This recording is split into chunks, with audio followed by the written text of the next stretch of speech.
Salam pemirsa, berjumpa lagi bersama saya dalam pembahasan buku Agama yang Bersinar. Buku ini menyuguhkan kepada kita suatu cara yang lebih baik, menyingkapkan kepada kita suatu kehidupan yang lebih sederhana dan lebih manis. Semua pembaca akan penuh dengan kegembiraan dan kesukaan, bersinar menyinarkan kasihnya dimanapun kita berada. Ya, jadi inilah satu ajakan yang mulia bagi masing-masing kita. Sehingga dimanapun kita berada, kita boleh menunjukkan akan karakter Kristus di dalam kehidupan kita. Sehingga kita akan menjadi berkat bagi orang lain, akan menjadi pembawa-pembawa damai itu. Kesempatan demi kesempatan yang Yesus berikan kepada kita, baiklah kita dapat pergunakan itu dengan sebaik-baiknya. Meminta akan tuntunan Tuhan. Jangan kita mengandalkan akan diri kita sendiri, tapi kita baiklah mengandalkan akan Tuhan kita yang hidup, yang selalu memberikan yang terbaik bagi kehidupan kita masing-masing. Ya, pada saat ini kita akan masuk ya ke dalam judulnya untuk melakukan keadilan. Tetapi sebelumnya saya mengundang akan seluruh anggota keluarga dan saudara-saudara semua. Kita dapat berkumpul bersama-sama. Kita akan mempelajari nasihat firman Tuhan pada saat ini, dan biarlah rencana-rencana indah Tuhan itu akan menjadi bagian masing-masing kita. Ya, judulnya untuk melakukan keadilan. Ayatnya terdapat di dalam Amsal 21 ayat 15. Melakukan keadilan adalah kesukaan bagi orang benar, tetapi menakutkan orang yang berbuat jahat. Ya, jadi ayat ini kembali lagi mengingatkan kita, bila kita melakukan keadilan, itu adalah kesukaan bagi setiap orang benar, tetapi sangat menakutkan orang yang berbuat kejahatan itu. Dia yang sepenuhnya puas menerima tugasnya diri atas akan dihibur oleh janji-janji Tuhan.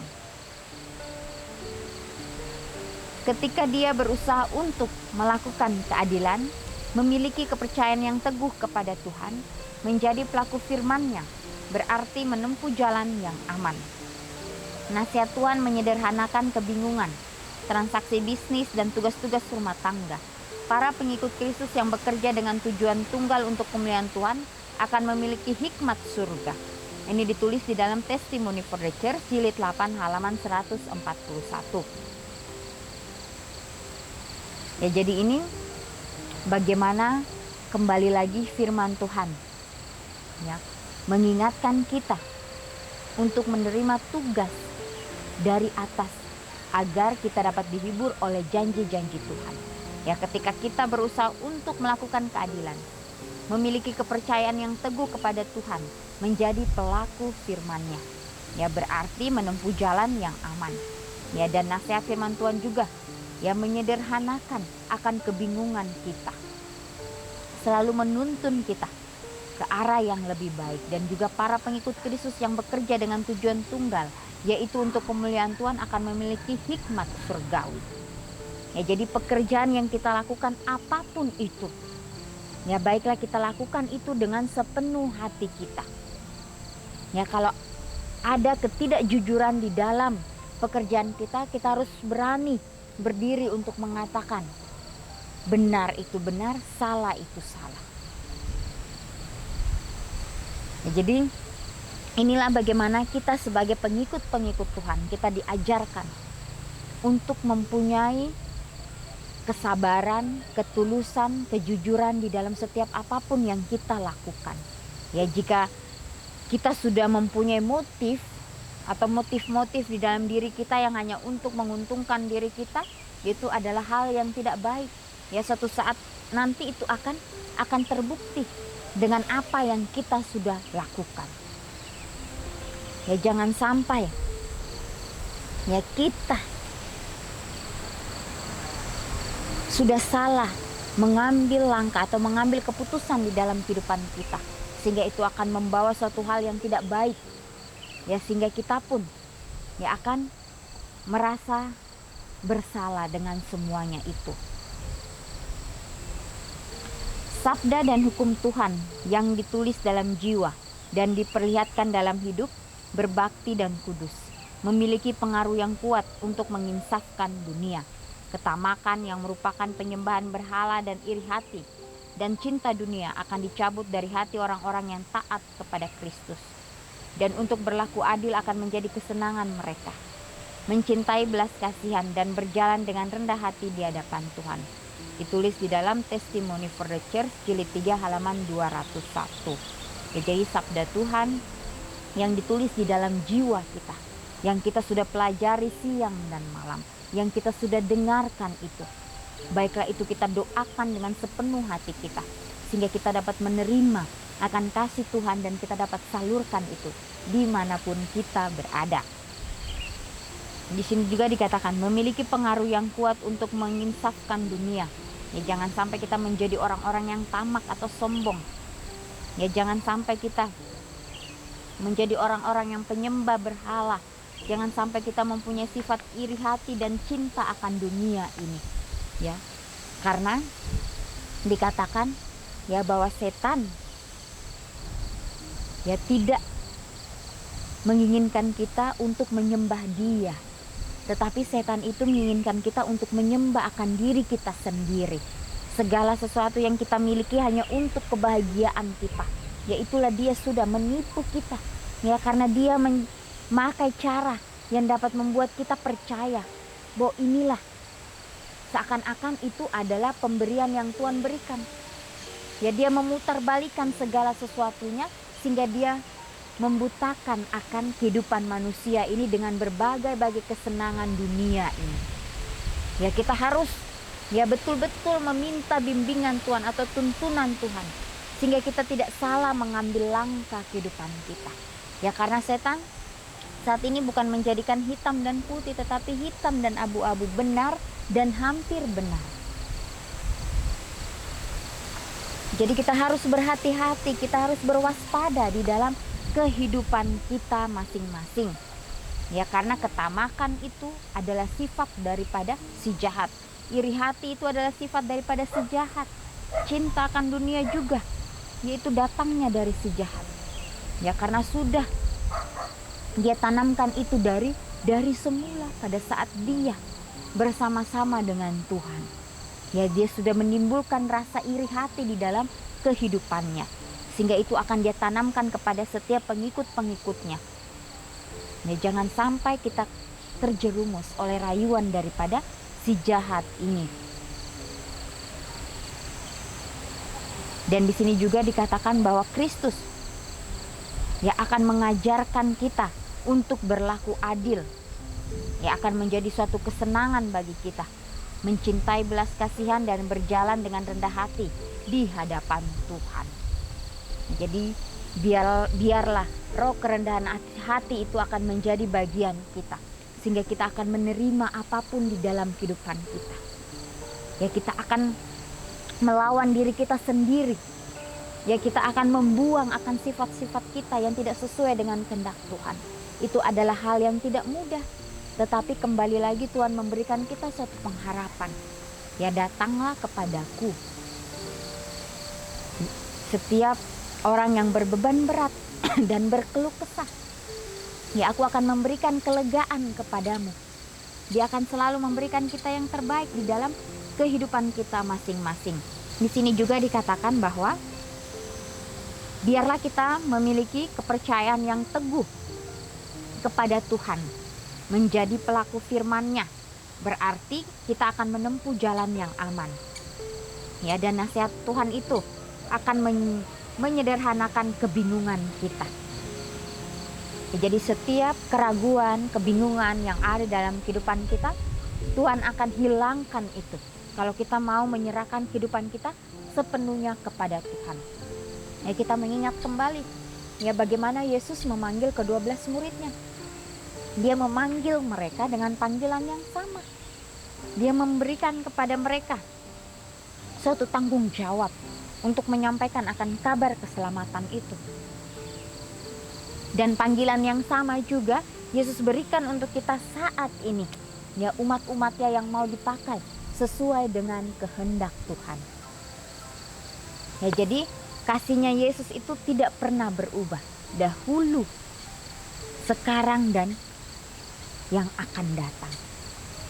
Ya, baiklah kita mau menerima akan janji-janji indah yang Yesus sudah berikan di dalam setiap firman-Nya. Dia akan menggenapi ini. Ya baiklah kita sebagai manusia yang sudah diciptakan sesuai dengan gambar dan rupanya. Kita mau terus mengandalkan akan Tuhan kita. Melakukan hal-hal yang sesuai dengan kehendaknya.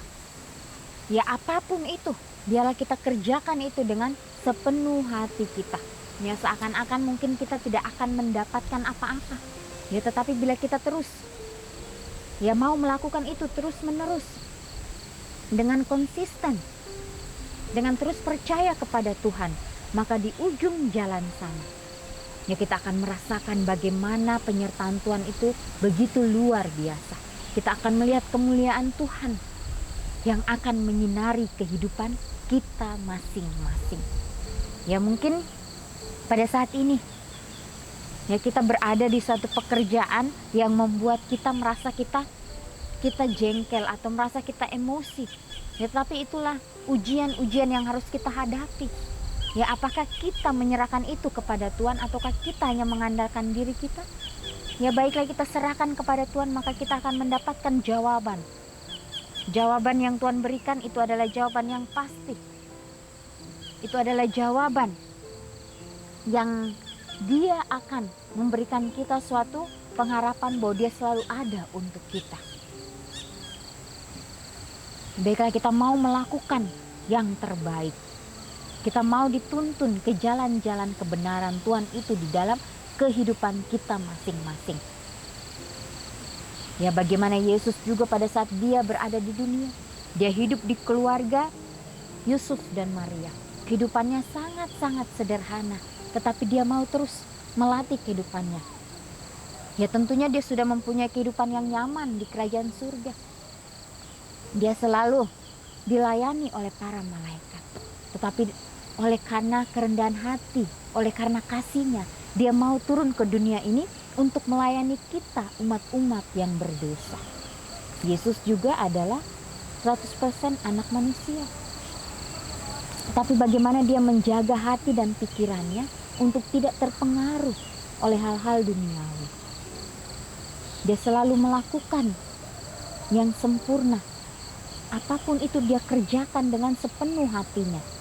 Dia melakukan itu dengan penuh tanggung jawab.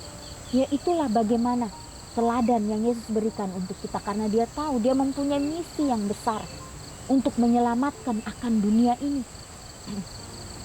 Ya hal itu tidak mudah bagi Yesus. Ya tetapi oleh karena penyerahan sepenuhnya kepada Bapaknya, sehingga Dia sanggup melakukan kehidupannya hari demi hari. Ya Yesus harus bekerja di dalam rumah tangga Yusuf dan Maria ini selama 30 tahun. Ya selama 30 tahun itu Dia selalu belajar dari hal-hal yang sederhana. Dari hal-hal sederhana itulah Dia mengerti maksud-maksud Bapaknya yang di surga. Karena dari hal itulah akan membawa kepada kehidupan yang kekal. Ya tentunya kesempatan demi kesempatan yang Yesus berikan kepada kita saat ini, baiklah kita pergunakan itu dengan sebaik-baiknya. Tanggung jawab sekecil apapun yang Dia berikan, biarlah kita boleh setia. Kita lakukan itu dengan sepenuh hati kita. Ya dan Tuhan akan melihat itu. Dan Dia akan selalu memberikan kita sukacita atau damai itu dari surga. Ya kita tahu bersama, ya para malaikat saat ini pun mereka masih terus bekerja. Mereka melakukan pekerjaan mereka. Mereka melakukan yang terbaik bagi kita umat manusia.